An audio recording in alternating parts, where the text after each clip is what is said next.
Good morning, everybody. Daniele Capezzone here, a view from Italy for the Watcher Post from the UTOPIA Studios in Rome.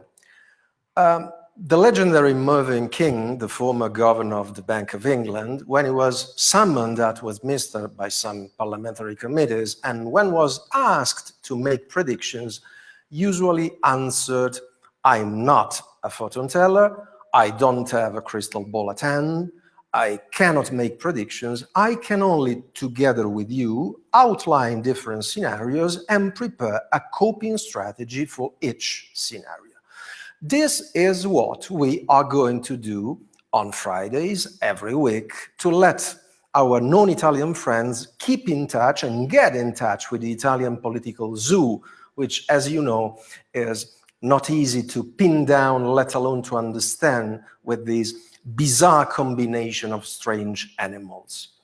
As you know, Italy is waiting to have a new government. A couple of weeks ago, the former Prime Minister, Giuseppe Conte, survived a vote of confidence, but at the same time couldn't secure a strong and stable majority in both of the houses of the parliament.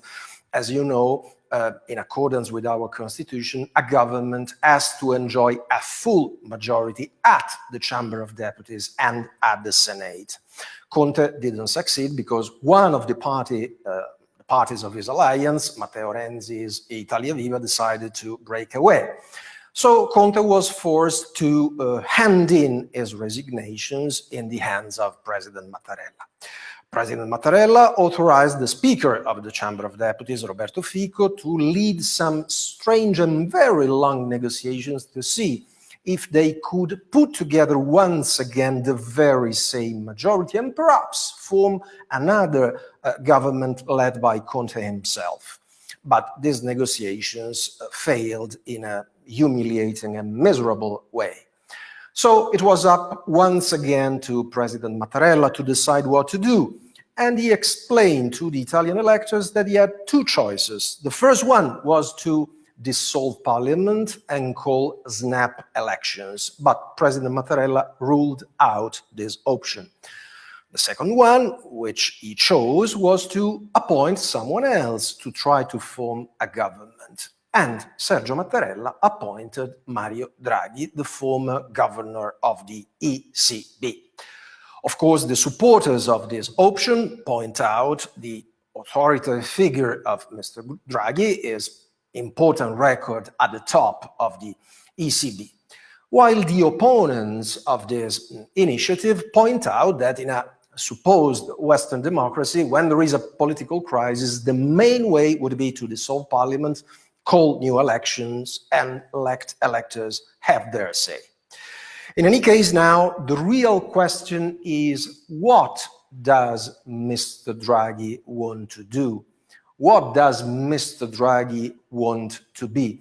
To put it in a Formula One language, does he want to be a sort of safety car, that special car which gets onto the track when the track is in a dangerous condition, so the car gets in, slow down the rhythm, leads the group for a couple of laps, and then lets the other pilots start the race once again?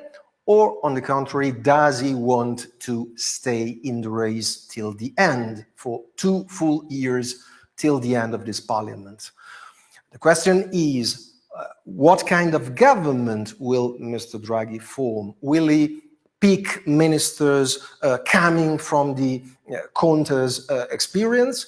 And what is even more important, which kind of platform will he choose? Will he choose a high tax and high regulation platform as suggested by Five Star Movement? Or is he going to choose a low tax platform as suggested by the Italian center-right? To put things in a clear way, we can say that Mario Draghi will enjoy a large majority. In the end, 5-star senators are likely to support him. Forza Italia is certain to support him. And perhaps also the Northern League, led by Matteo Salvini, is likely to support him. Keep in mind that to have a majority, you need the 92 senators of the 5-star movement and or many of the 143 senators of the Italian center-right. But you have to consider that Giorgia Meloni, the leader of Brothers of Italy, has decided not to support Draghi. So, being clear that he will enjoy a majority, the point is that Mr. Draghi will have to make clear the political profile and the platform and the theme of his government. As far as I'm concerned, there are 3 points on the carpet. The first 2 are 2 points the new government will have to cope with. The last one, if we might, is someone we strongly suggest the new government to keep at a distance from. The first point is the vaccination campaign. Due to several mistakes made at an EU level during the EU vaccine purchase program, and due to several mistakes and delay, and perhaps also the lack of a proper organization in Italy, the vaccination campaign has not really started. Keep in mind that the only country which are going fast in the vaccination process are non-EU countries.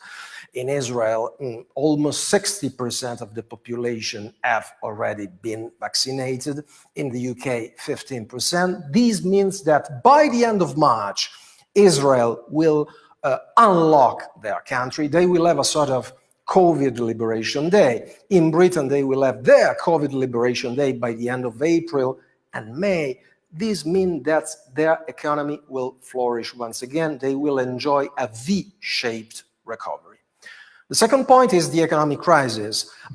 It's not only a question of preparing and giving to Brussels a proper recovery plan. There is a problem connected with small businesses in Italy.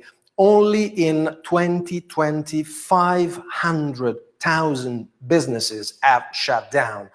It's painful to say, but in this 2021, we are likely to experience a tsunami of bankruptcies and job losses. That's why we think that the new government should put down in black and white appropriate protocols to let businesses, industries, shops be open once again. We can't afford another 12 or 11 or 10 months of lockdown. The last point is something we strongly suggest the new government to keep at a distance from. The old government, led by Giuseppe Conte, wanted to increase the proportional part of the electoral system. Of course, had they the proper numbers, they would have been perfectly in their right to do so. But it would have been, and it would be, a political mistake. It would increase political fragmentation in Italy.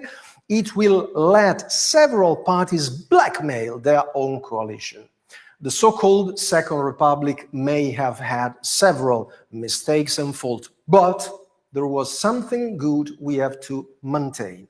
In the so-called Second Republic, the 2 main coalitions were forced before the elections to declare their platforms, their alliances, their candidates for prime minister. On the contrary, in a full proportional system, and you know that in Italy it is not easy to call electors to the elections, but once they have voted, parties will remain free to form and destroy governments in parliament behind people's back with maneuvers that people may not like. So that's it. We hope that the new government will keep at a distance from that. That's all for now. We will see what will happen. See you next Friday, 9:30, A View from Italy, the Watcher Note for the Watcher Post from the UTOPIA Studios in Rome. Thank you.